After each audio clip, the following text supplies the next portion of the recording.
শুকিয়ে গেছে। ও তার মধ্যে তোমরাও চলে এসছো। নমস্কার, বর্তমান ঘরকোনা একটা ব্লগ থেকে তোমাদের সবাইকে স্বাগত। কুলগুলো নিয়ে এসেছিলাম, শুকিয়েছি, এগুলো আচার বানাবো আর কিছুটা দিয়ে ডাল বানাবো। এবার বলো তোমরা সবাই কেমন আছো? আমি তো ভালোই আছি, দেখে বুঝতে পারছো। আর ভীষণ ভীষণ টেনশানে রয়েছে, সময় পরীক্ষা চলছে, সেইভাবে ভিডিও কিছু দিতেও পারছি না, টুকটাক টুকটাক করে চলছে। আর আজকে খুব সিম্পল রাতের একটা খুব সিম্পল ডিনারের রেসিপি দেখাবো, খুব চটজলদি হয়ে যাবে আর ভীষণ ভীষণ হেলদি হবে। তো চলো তাতে রান্না হয়ে যায়।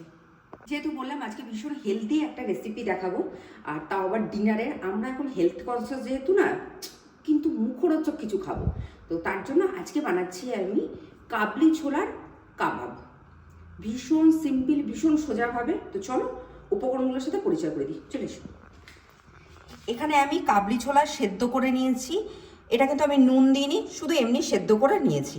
একটু ভালো করে সেদ্ধ করতে হবে, দেখো সেদ্ধটা কীরকম হবে। তার সাথে একটা আলু গ্রেট করে নিয়েছি, নুন, ভাজা মশলা গুঁড়ো, লেবু, কাঁচা লঙ্কা আর ধনেপাতা রয়েছে, আর এখানে রয়েছে পেঁয়াজ কুচি। তো চলো রান্নাটা শুরু করা যাক। প্রথমে কাবলি ছোলাগুলো আমি ভালো করে মিক্সার গ্রাইন্ডারে একটু ব্লেন্ড করে নেবো, দিয়ে আমি ফিরে আসছি। ছোলাটা আমি মিক্সার গ্রাইন্ডারে খুব ভালো করে পেস্ট করে নিয়েছি, দেখেই বুঝতে পারছো তোমরা, খুব ভালোভাবে, মানে খুব ভালো করে। এরপর আমি সমস্ত উপকরণগুলো এর মধ্যে দিয়ে দিচ্ছি। যেমন এখানে রয়েছে সেদ্ধ করা আলু, এটা, তার সাথে পেঁয়াজ কুচি পরিমাণ মতো, আমি এখানে 2টো পেঁয়াজ কুচি দিয়েছি, ধনেপাতা কুচি আর কাঁচা লঙ্কা কুচি। কাঁচা লঙ্কাটা কিন্তু ঝালের জন্য দেবে, যতটা পরিমাণ তোমরা খাবে। আমি অল্প এখানে দিয়েছি, যেহেতু ভাজা মশলা দেবো, ভাজা মশলাতে শুকনো লঙ্কা রয়েছে। ভাজা মশলার গুঁড়ো, আর ভাজা মশলাটা এখানে কিন্তু দিতেই হবে, আর নুন, লেবুর রস, সমস্ত উপকরণগুলো দিয়ে দিয়েছি। এবার আমি এটা খুব ভালো করে মিশিয়ে নেব।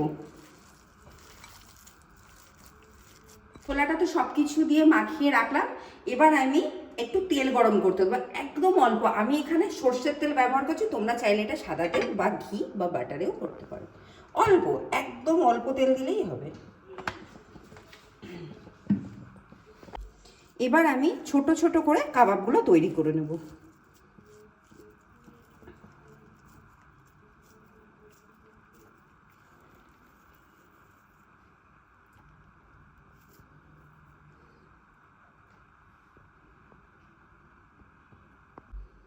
এবার আমি কাবাবগুলো সেঁকে নিচ্ছি।